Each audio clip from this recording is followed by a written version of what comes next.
Hello, friends. Welcome to the November reading for Aries. Let's see what the cards have for us. Okay, Seven of Pentacles to start. Okay, we'll go with that. We got the Seven of Pentacles in reverse, as I said, the Hermit, and Four of Swords in reverse. So it's an interesting place here that I see for you because, the Seven of Pentacles, it's like not really seeing the long term of things. And for you, what I feel specifically in that is like you're kind of just working in the moment. You know the things that you need to be doing and all of those shoulds. And so you just kind of trudge along with what's going on in the now. That's not necessarily a bad thing. You're still getting things done. You're still surviving. But it leaves a lot to be desired. With this Hermit energy, it's not even usually a bad thing. It's quite good. In that you are being introspective, taking time in silence and quiet to hear your own thoughts and to figure out, where you are going and things like that. But you're just having a hard time seeing it. So I feel like it is a little bit upsetting. It's a little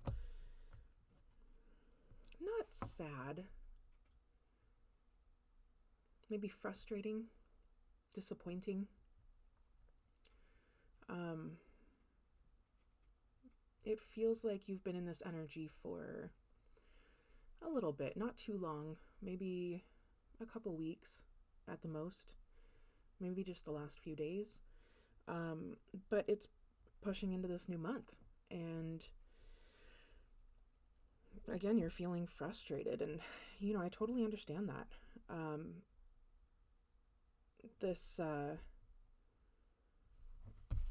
This Four of Swords, I feel like it's very particularly continuing in that frustration thread. You're really feeling this lack of progress that, again, you feel like you should have right now. Whether it's just this idea of like, I am however old, and I thought by this point I would be the adult that society says I should be, and whether that includes family or just a stable career, a really strong path for your future, an idea of where you want to go.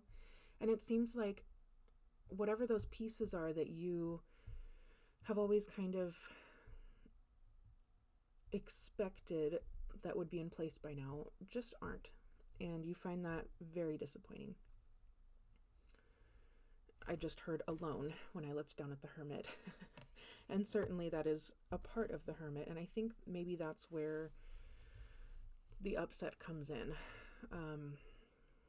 You're still just walking this path alone, and you're still trying to figure it out alone. And when you look forward, that's all you see is you alone, trying to figure it out, trying to make it all happen. So there may be a touch of, that disappointment in not having found a relationship yet and not building with someone. I understand. It does suck. And, part of being human is really wishing for those connections. And when we don't have connection in our lives,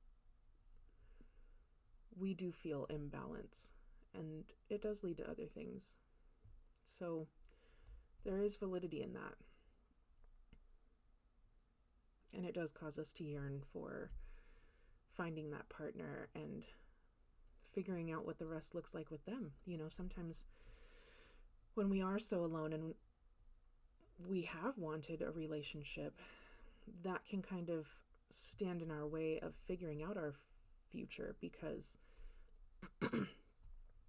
we get it in our heads that we don't really want to plan anything out until that person comes along, because that's where the rest of our life stands, right? At least in our perception, in our wishes.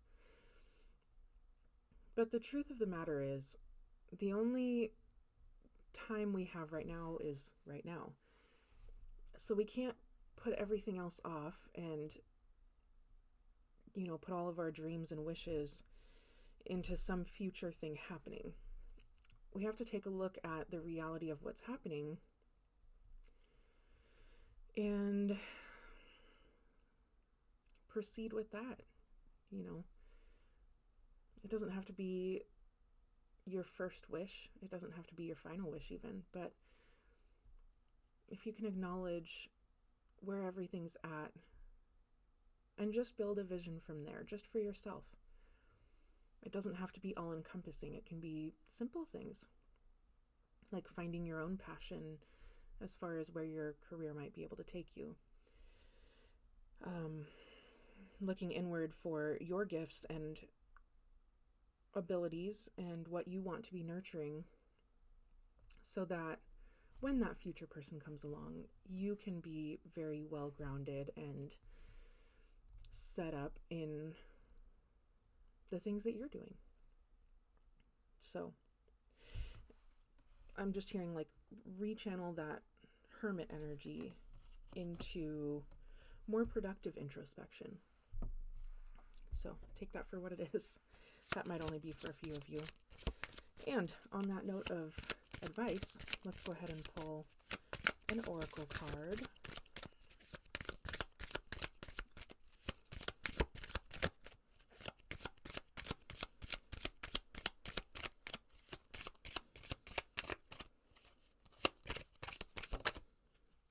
Okay. Hope is the conduit for miracles. Yeah.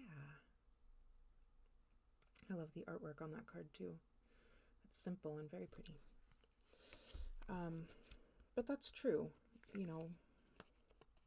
Sometimes we lose hope in certain aspects and we think, we're just bound for this hopeless existence for a while. I don't know.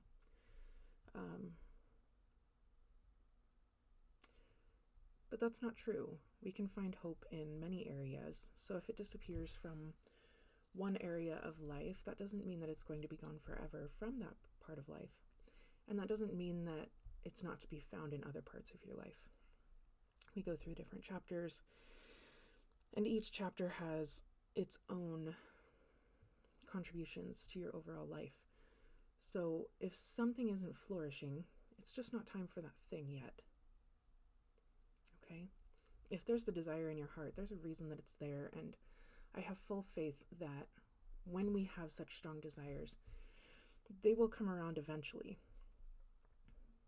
But, if we're losing hope in that one particular aspect for right now, it's okay to put that down for a little while. Don't let its absence drag you down into hopelessness, because lack of hope is different from hopelessness, right? Hopelessness is deeper and heavier and sad. But just kind of turning off the hope for a little while maybe makes room for hope of something else coming in. And that's where you can channel your energy. So if you're feeling like one particular aspect is faltering right now in your life, maybe just take a moment and see what else you can be working on. Where is something else in your life that maybe has been going really well or has the opportunity to flourish moving forward? And try to put a little more energy into that, okay? All right, I am looking forward to the extended on this reading now. We are going to Patreon. So for those of you who are interested, I will see you over there.